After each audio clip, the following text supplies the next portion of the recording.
Alhamdulillah, innal hamdalillah nahmaduhu wa nasta'inuhu wa nastaghfiruh wa na'udzu billahi min shururi anfusina wa min sayyiati a'malina, may yahdihillahu fala mudilla lahu wa may yudlil fala hadiya lahu. Asyhadu an la ilaha illallah wahdahu la syarika lahu wa asyhadu anna sayyidana Muhammadan 'abduhu wa rasuluh. Allahumma shalli wa sallim wa barik wa karrim wa 'azzim ala sayyidina wa nabiyyina wa syafi'ina wa qurrati a'yunina sayyidina Muhammadin miftah bab rahmatillah adada ma fi ilmillah salatan wa salaman daimain bi dawami mulkillah wa ala alihi wa sahbihi adada kulli darajatin alf marrah. Subhanaka la ilma lana illa ma 'allamtana innaka antal alimul hakim. Wa qala rabbi shrah li sadri wa yassir li amri wahlul 'uqdatam min lisani yafqahu qawli. Nawaitu ta'allum wa ta'lim wa tadhakkur wa tadhkir wa naf'a wal intifa' wal ifadata wal istifadah wal hatta 'ala tamassuki bi kitabillah ta'ala wa sunnati Rasulillah sallallahu alaihi wasallam. والدعاء إلى الهدى والدلالة على الخير وابتغاء وجه الله ومرضاته وحبه وثوابه سبحانه وتعالى. Amma ba'd. Para kesepuhan, para alim, para ulama, para kiai, tokoh agama, tokoh masyarakat, wabil khusus anu Gusti kuring dihormat Bapak Kuwu sareng reng-renganana Bapak Ketua BPD, sareng-renganana Bapak Ketua LKM, sareng-renganana pengurus DKM Masjid Al-Ittihad, penasehat DKM Masjid Al-Ittihad, kaum muslimin wal muslimat rahimahullah. Alhamdulillah, puji syukur kita kepada Allah Subhanahu wa taala. Pada malam hari ini alhamdulillah kita bisa hadir kembali di majlis yang mulia ini. Hadirnya kita di sini yang pertama adalah kita sama-sama saling menghalalkan. Kata Nabi, ai bahasa di Indonesia mah eta disebut halal dihalal. Anu kaduana nyaeta orang sami-sami silaturahmi. Anu misal lami terpendak, alhamdulillah di majelis dia orang biasa terpendak, biasa katepang. Anu kadiruna sami-sami orang di dia nyaeta diniatan kangge tolabul ilmi, mengkaji akan Nabi mempelajari ilmu-ilmu Allah Subhanahu wa taala sareng ilmu-ilmu Nabi Muhammad sallallahu alaihi wasallam melalui lisan para ulama-ulama orang sadayana. Kaum muslimin wal muslimat rahimakumullah, sebagaimana tadi dikatakan, yang pertama kita sama-sama yaitu untuk halal dihalal. Pemerintahan Desa Dawan dan DKM memfasilitasi khususnya untuk warga Desa Dawan. Kita sama-sama mengadakan halal dihalal dengan tujuan orang teh sasasi melaksanakan puasa di bulan Ramadan. Kita sama-sama melaksanakan puasa di bulan Ramadan, yang mana kita sendiri tahu bahwasanya pahala orang yang berpuasa di bulan Ramadan penuh di bulan Ramadan, maka dikatakan kharaja minan dunubi kayaumin waladathu ummuh. Orang yang dia berpuasa di bulan Ramadan dan dia melakukan qiyamul lail di bulan Ramadan, maka kata Nabi Muhammad SAW, maka akan keluar dari dosanya atau dosanya akan dihapus oleh Allah Subhanahu wa taala ka yaumin waladathu ummuh, seperti seorang bayi yang dilahirkan ke muka bumi ini. Akhirnya kita bayi yang dilahirkan dia, kita bakal ayat dosa akan ambil depan. Dia dihapus oleh Allah Subhanahu wa taala segala dosanya, tapi dengan syarat ihtisaban. Anjila puasa kados di Allah Subhanahu wa taala, dia berpuasa karena betul-betul mengharapkan pahala dari Allah Subhanahu wa taala, maka baru dia bisa mendapatkan seperti bayi yang baru dilahirkan ke muka bumi tanpa adanya dosa. Makanya disebut Idul Fitri, kembali ke fitrah. Fitrah itu apa? Suci. Nah, makanya digagas oleh para ulama-ulama kita, khususnya ulama-ulama di Jawa, di negara Indonesia ini, ada adat yang sangat baik sekali yang dikatakan dengan namanya istihlal atau halal bihalal. Kalau kita mengkaji lagi sejarah tentang Nusantara, tentang Indonesia ini, halal bihalal ini digagas oleh Kiai Haji Wahab Hasbullah, salah satu pendiri Nahdlatul Ulama. Dengan tujuan apa?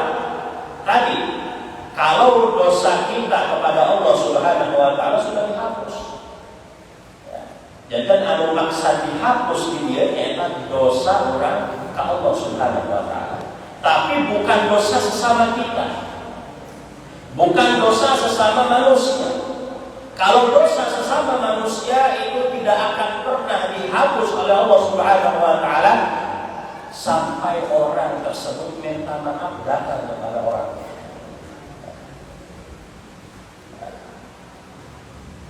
Makanya diadakan oleh para ulama-ulama kita namanya halal bihalal, saling meminta halal. Sehingga kita betul-betul fitrah, kita betul-betul suci. Secara kita kepada Allah Subhanahu wa taala sudah dihapus dosa kita, begitu juga sesama makhluk kita sudah dihapus. Ya, ini cerdasnya ulama-ulama kita, masya Allah, tabarakallah. Ya. Karena dosa sesama makhluk ini, sesama manusia ini sangat-sangat susah sekali, Bapak Ibu. Ya. Kita sekarang meminta kepada Allah, kita punya salah atau kita bermaksiat kepada Allah Subhanahu wa taala, Allah Subhanahu wa taala pasti akan mengampuni. Ya. Sebesar apapun dosa tersebut, kita bertaubat kepada Allah Subhanahu wa taala, kita pasti diampuni, tapi dengan syarat-syarat. Sebagaimana di sini dikatakan oleh Al-Imam An-Nawawi, beliau di dalam kitabnya, dalam kitab Riyadhus Shalihin, beliau mengatakan orang tersebut pasti sudah diampuni oleh Allah Subhanahu wa taala kalau dia memenuhi 3 syarat. Yang pertama adalah ahaduha ayyuqli'a 'anil maksiyah, al-iqla' 'anil maksiyah, mencabut dari perbuatan maksiat tersebut. Ya, misalkan naudzubillah min dzalik, suka meninggalkan sholat, maka dia tinggalkan perbuatan meninggalkan sholat tersebut menjadi suka sholat, istiqomah sholat di bawah. Yang kedua syaratnya adalah batari ayam dama ala fi'liha, dia menyesal dengan perbuatan dosanya ini. Kemudian yang ketiga adalah ayya'ziman an la yahuda ilaihi abadan, dia bertekad azam untuk tidak mengulangi dosa yang diperbuatnya itu tadi. Nah, kalau 3 syarat ini dia penuhi, dia bertaubat kepada Allah Subhanahu wa taala dengan sebenar-benarnya taubat, dengan meninggalkan perbuatan maksiat yang pernah dia lakukan, menyesali karena dia pernah melakukan perbuatan yang tidak diridhoi oleh Allah Subhanahu wa taala, dan juga dia memiliki azam, tekad yang kuat tidak mau mengulangi dosa yang pernah dia lakukan, maka Allah Subhanahu wa taala insyaallah akan menerima taubat kita, mengampuni segala dosa-dosa kita. Tapi ini tetap hubungannya dengan sesama, ini hubungannya kepada Allah. Kalau sesama makhluk, maka di sini dikatakan wa in kanatil ma'siyatu tata'allaqu bi adami fa syurutuha arba'atun. Kalau maksiat atau perbuatan dosa ini hubungannya dengan adami, yaitu dengan sesama manusia, maka syaratnya jadi 4. 3 yang tadi ditambah 1. Apa itu? Wa ayyabra'a min haqqi sahibiha. Dia meminta dibebaskan dari hak temannya. Maksudnya, dia misalkan pernah mendolimi, dia pernah berbuat dolim kepada temannya. Apa misalkan Bapak Guru pernah mendolimi rakyatnya, atau rakyatnya yang dolim kepada pemimpinnya, atau sebaliknya, tidak akan diampuni kalau dia meminta maaf. Atau seorang majikan, dia pernah mendolimi kepada karyawannya, atau sebaliknya karyawannya tidak amanah kepada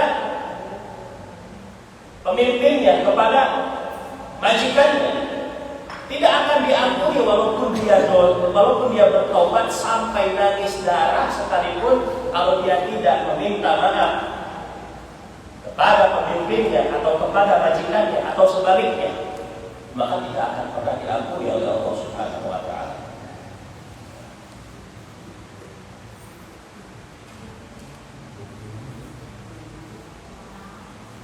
Fa in kana malan aw nahwahu raddahu ilayhi.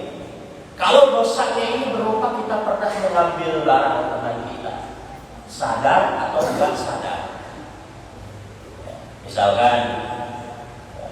Misalkan kita bergaul dengan teman, ada salah satu barangnya, sandalnya, atau uangnya dan lain sebagainya keambil oleh kita, mau sengaja atau enggak sengaja, raddahu ilaihi, maka kembalikan. Maka harus dikembalikan. Ini cara dia meminta maaf kepada sesama manusia. Misalkan sesama tetangga, si tetangganya ini nggak punya sanyo, nggak punya tempat keluarnya air, misalkan. Kemudian si tetangga yang punya air ini, dia nggak pernah mempersilahkan kepada tetangganya yang nggak punya sanyo atau nggak punya tempat air ini. Akhirnya si orang yang nggak punya ini terus-terusan ngambil dari tetangganya yang punya air dengan tanpa meminta izin misalkan. Maka ini berapa hari, berapa bulan terus-terusan ngambil tanpa meminta ridhonya. Si orang yang punya air ini dia terus-terusan berdosa. Terus-terusan berdosa. Kapan dia bisa diampuni oleh Allah Subhanahu wa taala? Kalau dia meminta ridhonya. Bilang sama tetangganya, Pak, orangnya bersama hasasi, nyandakan mencari kocoran kandungan Bapak. Setelah itu, walaupun dia bertahun-tahun melakukan seperti itu, hanya dengan ucapan seperti itu dan seorang yang ridho sudah beres. Itu kalau berupa harta. Kalau dia misalkan pernah berbuat zalim, misalkan contoh seorang majikan, dia memperkerjakan karyawan yang seharusnya sebulan dia sudah gajian, ditahan 2 bulan ditahan, sampai 3 bulan, sampai si karyawannya ini ada rasa nggak enak ini sama majikannya ini.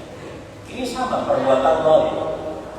Maka si majikan ini gak akan diampuni oleh Allah Subhanahu wa taala sampai dia bilang sama karyawannya, minta maaf supaya diikhlaskan atau supaya dimaafkan karena dia telah berbuat zalim. Atau dia pernah membicarakan di belakang. Ini para rakyat misalkan membicarakan di belakang tentang Bapak Guru, atau sebaliknya Bapak Guru yang pernah membicarakan tentang rakyatnya. atau kita membicarakan kejelekan teman-teman kita, atau sebaliknya, ini tidak akan pernah diampuni oleh Allah Subhanahu wa taala sampai dia datang ke orang yang pernah dibicarain, datang, wahai fulan, bapakku punten abdi dari pekerja sopomokku. Ini dinamakan dengan ghibah, membicarakan kejelekan orang lain. Maka dosa ini tidak akan pernah diampuni sampai dia datang kepada orangnya meminta maaf langsung. Nah, maka dari itu kaum muslimin wal muslimat yang dimuliakan oleh Allah Subhanahu wa taala, maka inilah adanya halal bihalal ini kita sama-sama menghalalkan. Sama-sama kita menghalalkan yang tadinya kita pernah punya ada sesuatu rasa,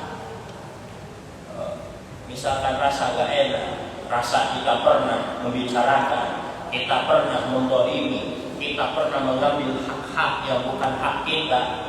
Dengan halal bihalal ini kita datang langsung kepada orangnya, Pak, mohon maaf saya punya salah sama Bapak, saya pernah gini, saya pernah mengambil gini, dan lain sebagainya.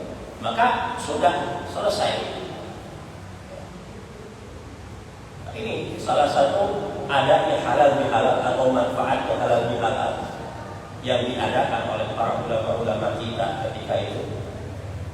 Selain kita diampuni oleh Allah Subhanahu wa taala dosa kita yang hubungannya langsung dengan Allah, sesama manusia juga kita dimaafkan sehingga oleh Allah Subhanahu wa taala dimaafkan juga. Karena yang namanya manusia ini mahalul khata wa nisyan, tempatnya salah, tempatnya lupa.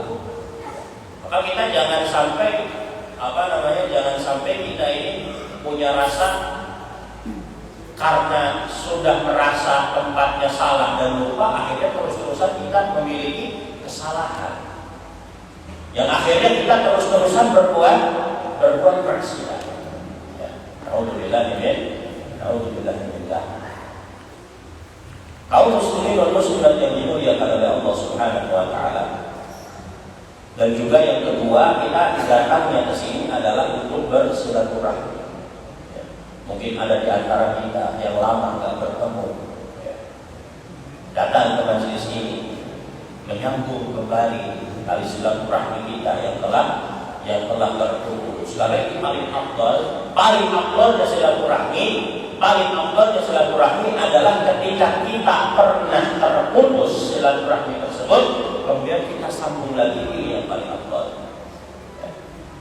Misalkan kita pernah sama-sama mendiamkan satu sama lain, kita pernah cicing-cicingan, padahal satu pekerjaan, satu blok, tetanggaan, tapi dia sama-sama mendiamkan satu sama lain. Maka dengan adanya halal bihalal ini, silaturahmi ini disambung kembali. Karena ini paling afdalnya silaturahmi adalah menyambung sesuatu yang pernah terputus. Ini paling afdalnya silaturahmi. Kaum muslimin wal muslimat rahimahumullah. Dan yang ketiga, duduknya kita di sini adalah untuk tadarruj. Sebagaimana tadi dikatakan bahwasanya kita hadir di sini sekalian dengan pembukaan majelis mingguan setiap malam Ahad di Masjid Al-Ittihad. Kita mengkaji ilmu. Karena yang namanya menuntut ilmu ini wajib Bapak Ibu. Gak ada alasan apapun. Ada orang misalkan dia bertahun-tahun gak bisa sholat, kemudian diadab oleh Allah Subhanahu wa taala, akhirnya dia protes sama Allah, ya Allah, saya tidak pernah diajarkan sholat ketika di dunia. Padahal dia hidup di lingkungan yang di situ ada ulama, di situ ada pengajian, di situ ada majelis taklim. Maka kata Allah Subhanahu wa taala, ya ini salah kamu, bukan salah orang-orang yang punya ilmu. Kamu nggak mau datang ke majelis-majelis yang di situ disampaikan tentang ilmu-ilmunya Allah. Ada orang misalkan dia bertahun-tahun sholat, tapi wudunya salah. Ada orang dia sholat, tapi wudunya nggak benar. Ketika ditegur, kenapa kamu sholatnya nggak dianggap sah? Gak tahu, saya padahal sudah wudu. Ternyata apa? Wudunya salah. Maka yang pentingnya kita menuntut atau mengkaji itu. Kita nggak bisa, ya harus tanya kepada ahlinya. Fas'alu ahla dzikri in kuntum la ta'lamun. Datanglah kalian atau bertanyalah kalian kepada orang-orang ahli ilmu ketika kalian tidak mengetahui tentang ilmu tersebut. Sekarang kita nggak tahu tentang wudu. Ayatnya harus ayat seperti apa yang dipakai untuk wudu. Ayatnya ayat seperti apa untuk dipakai istinja. Ayatnya ayat apa untuk dipakai mandi wajib. Ini perlu diketahui. Mandi wajib kita salah saja, semuanya akan ditolak oleh Allah. Ini bukan main-main. Ya, sekali kita mandi wajib salah, ada salah satu rukun atau fardunya yang salah di dalam mandi wajib, maka udah sholatnya dan lainnya, alhamdulillah gak diterima oleh Allah Subhanahu wa Ta'ala. Wudunya salah, wudunya gak benar, atau wudunya sudah benar, tapi ternyata air yang dipakai wudunya ini adalah air yang bukan suci mensucikan kita. Ketika dia sholat akhirnya gak sah. Atau wudunya udah benar, airnya udah benar, ternyata dia gak tahu kalau istinja, maaf seperti namun cepat sudah kalau cecewok ngangge cai anu parulai, tidak diketahui apakah ini airnya air suci mensucikan atau enggak.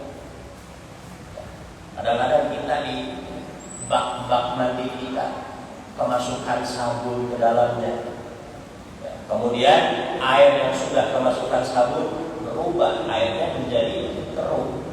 Kemudian dengan sadar gak sadar karena dalam sabun ini akhirnya dipakai untuk cecewok. Karena gak tahu ilmu, akhirnya dipakai sholatnya gak sah. Ya. Makanya kita ini dianjurkan oleh Nabi, bahkan diperintahkan oleh Rasulullah SAW.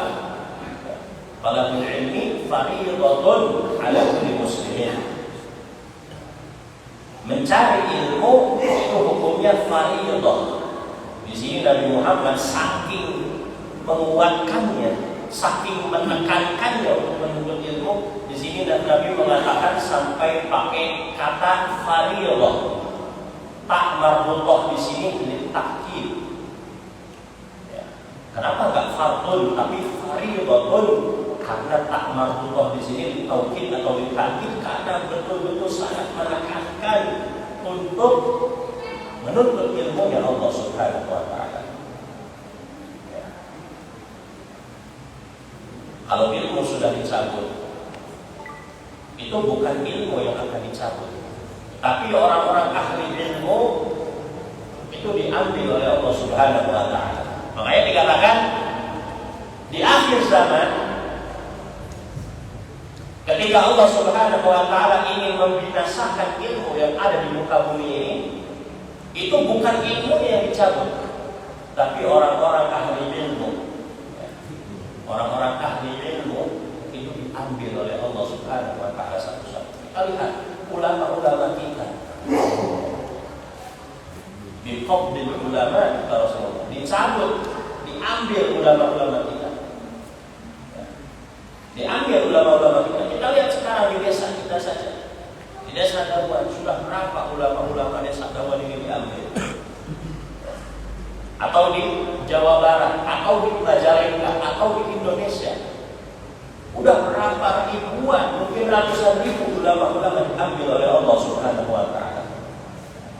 Ketika Allah ingin mengambil ilmu dari muka bumi ini, diambil orang-orang yang ngerti ilmu, orang-orang yang ahli ilmu, itu diambil satu persatu. Tujuannya apa? Tujuannya sehingga nanti tersisa di muka bumi ini orang-orang yang dia pura-pura ngerti ilmu, akhirnya menyesatkan. Gak pernah mondok, gak pernah belajar. Yang belajarnya hanya sekilas saja. Yang belajarnya maaf cuma dari buku, dari gak jelas.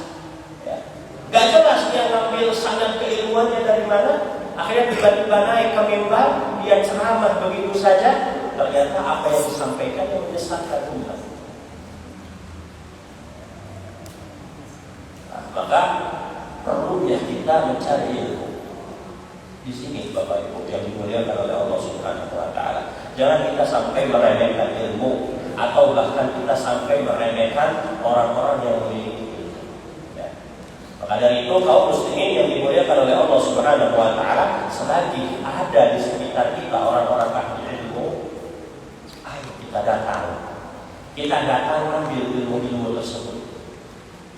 Jangan sampai kita menjadi orang di akhir zaman dengan kesendirian kita menjadi tersesat. Kita menganggap diri kita sudah bisa sholat, sudah bisa wudu, tapi ternyata kita tersesat. Kita merasa sudah bisa yang namanya ibadah, yang lain sebagainya, tapi ternyata ibadah kita tidak diterima oleh Allah Subhanahu wa taala. Makanya ada di dalam suatu buntayan para ulama mengatakan tidurnya orang berilmu itu lebih baik daripada ibadahnya orang yang jahil. Atau di dalam kalimat lain dikatakan setan lebih takut daripada tidurnya seorang yang alim yang memiliki ilmu daripada ibadahnya orang yang jahil. Kenapa kira-kira? Orang berilmu dia tidur pakai ilmu. Wudu terlebih dahulu. Sebelum tidur dia orang berilmu. Mau tidur dia wudu terlebih dahulu. Baca doa terlebih dahulu. Menghadap kiblat. Meminta perlindungan kepada Allah. Orang yang jahil, orang yang tidak mengerti ilmu, dia sholat, ibadah kepada Allah Subhanahu wa taala. Bahkan sampai ibadahnya ini dia sampai nangis-nangis kepada Allah Subhanahu wa taala. Tapi ternyata orang ini yang ibadah ternyata wudunya enggak benar. Apa yang dilakukan di dalam ibadahnya dia enggak benar, cuma punya rasa seolah-olah dia paling khusyuk. Seolah-olah dia paling benar. Sehingga di hadapan Allah Subhanahu wa taala seorang ulama atau seorang yang ngerti ilmu tidur itu lebih utama daripada orang yang jahil ibadah. Atau di dalam kalimat lain, setan lebih takut daripada orang yang alim, orang yang memiliki ilmu tidur daripada ibadah orang yang jahil.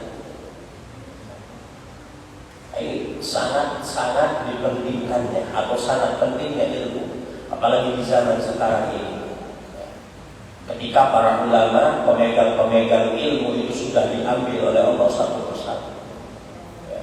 Akhirnya ilmu-ilmu di muka bumi ini sudah mulai hilang, dicabut satu persatu.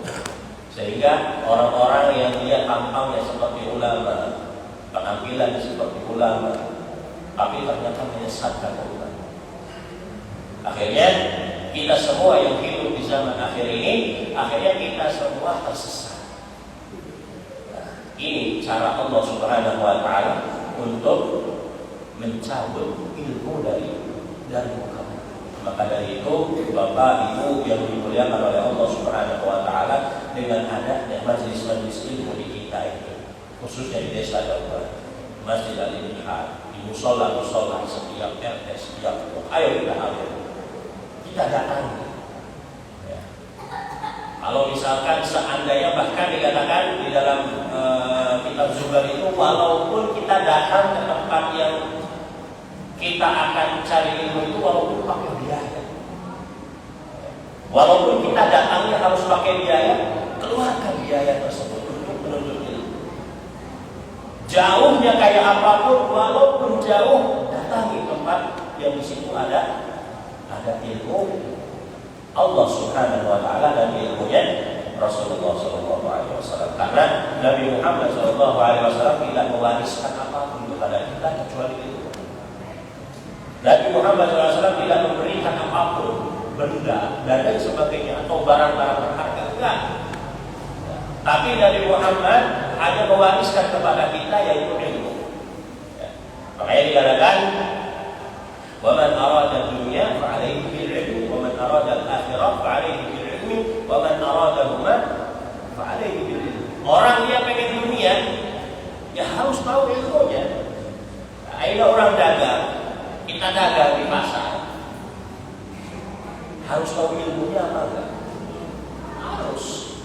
Kudu bisa ngitung, kudu bisa ieu bagi ka sakumaha, untungnya, modal sakumaha, ada ilmunya. Nah sekarang kita mau jualan, kita nggak ngerti ilmunya, ya dibodoh baik konsumen. Kita nggak tahu ilmunya ketika berjualan atau ketika kita berniaga, ternyata yang kita lakukan itu adalah mengandung hal-hal yang riba. Karena kita nggak tahu ilmu. Kita cuma menganggap, oh alhamdulillah menang untung baik. Nah itu anjing jualan duit. Karena apa? Nggak tahu ilmunya. Dia mengira jualan uang ini, meminjamkan uang ini halal. Ya. Dan begitu juga ketika kita sekarang mau menikah misalkan, sama kita harus tahu ilmunya. Orang sekarang dia mau nikah nggak tahu ilmunya, akhirnya ada na'udzubillahi dari jatuh ke perbuatan zina. Karena nggak tahu ilmunya.